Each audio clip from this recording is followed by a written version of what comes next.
ہم دعا کرتے ہیں کہ پروردگار ہمارے رزق میں برکت دے، تو وہ کون سے ریزنز ہیں، وہ کون سی وجہ ہے، کون سے اسباب ہیں کہ جن کی بنیاد پر ہمارے رزق میں اضافہ ہو سکتا ہے اور ہمارے رزق میں برکت ہو سکتی ہے۔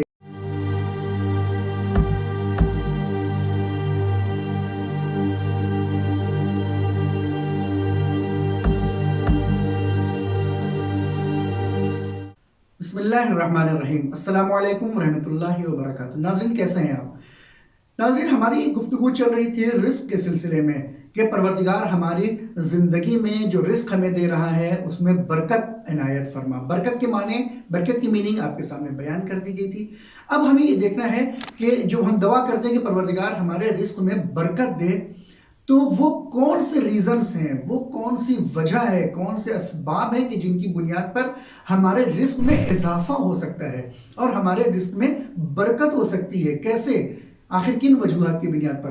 لہذا ہم آپ کے سامنے کچھ روایت بیان کرتے ہیں کہ جن کی بنیاد پر پتہ چلے گا کہ ہمارے رزق میں اضافہ کیسے ہوتا ہے اور برکت کیسے آتی ہے۔ برکت کا مطلب میں نے پہلے بتا دیا تھا، یعنی چیز کم ہو، رزق تھوڑا ہی ہو لیکن وہ ہمیشہ جاری و ساری رہے۔ سب سے پہلے تو یہ کہ امام نے فرمایا کہ بہترین نیت، یعنی نیک نیت کا انسان کا باقی رہنا اس کے رزق میں اضافے کا سبب ہے۔ یعنی کیا؟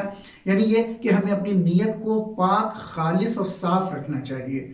ہمیں اپنی نیت میں کسی بھی طریقے کی ریاکاری نہیں ہونی چاہیے کہ دکھاوے کے لیے کوئی کام کریں، نہ اس میں کوئی ایسی چیز ہو، بناوٹ ہو، تصنع ہو لوگوں کو دکھانے کے لیے، نہ عبادت ہونی چاہیے، نہ رزق کے لیے کوئی ہماری ایسی کوشش ہونی چاہیے کہ لوگ یہ سمجھیں کہ یہ دکھاوے کے لیے کام انجام دے رہا ہے۔ یہ کیسا کام انجام دے رہا ہے؟ جو اپنے سے دوسرے لوگوں کو پست تر سمجھ رہا ہے، دوسروں کو حقیر سمجھ رہا ہے۔ نیت اگر ہماری پاک صاف ہوگی تو انشاءاللہ پروردگار ہمارے رزق میں اضافہ کرے گا اور اس میں برکت عطا کرے گا۔